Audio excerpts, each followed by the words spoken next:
নওগাঁয় আন্তঃজেলা ডাকাত দলের ৩ জন কুখ্যাত ডাকাতসহ ৮ ডাকাত গ্রেপ্তার। নওগাঁ প্রতিনিধি কাজী নূর নবী নাইসের প্রতিবেদনে। নওগাঁয় আন্তঃজেলা ডাকাত দলের ৩ জন কুখ্যাত ডাকাতসহ ৮ জন ডাকাত ও লুণ্ঠিত মালামাল উদ্ধার করেছে নওগাঁ জেলা ডিবি পুলিশ। আজ সোমবার দুপুরে নওগাঁ জেলা পুলিশ সুপারের সভাকক্ষে এক সংবাদ বিজ্ঞপ্তিতে এ তথ্য নিশ্চিত করেন নওগাঁ জেলা অতিরিক্ত পুলিশ সুপার ফারজানা হোসেন।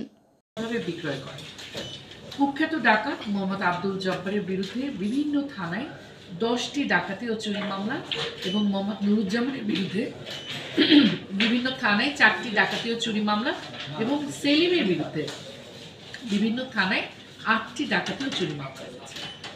আর বাকি যে বিস্তারিত তথ্য আপনাদের দরকার সেটা আমরা প্রেস রিলিজে অন্তর্ভুক্ত করেছি আপনাদের।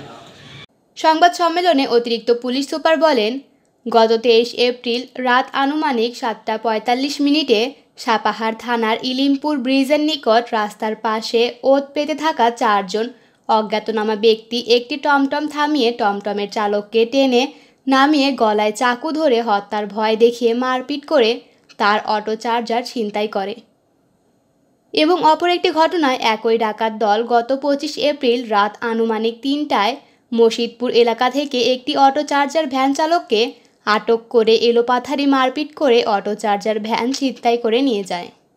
ঘটনা দুটির প্রেক্ষিতে মামলার সূত্র ধরে নওগাঁ পুলিশ সুপারের দিক নির্দেশনায় ডিবি পুলিশের একাধিক টিম বিশেষ অভিযান পরিচালনা করে রাজশাহী ও নওগাঁ জেলার বিভিন্ন এলাকা থেকে 8 জনকে আটক ও লুণ্ঠিত মালামাল উদ্ধার করে। ডাকাত দলের অন্যতম সদস্য সেলিম বহুল আলোচিত সাপাহার উপজেলা জামাতের সেক্রেটারি আবদুল্লাহিল কাফি হত্যার মামলার অন্যতম প্রধান আসামি বলেও জানান অতিরিক্ত পুলিশ সুপার।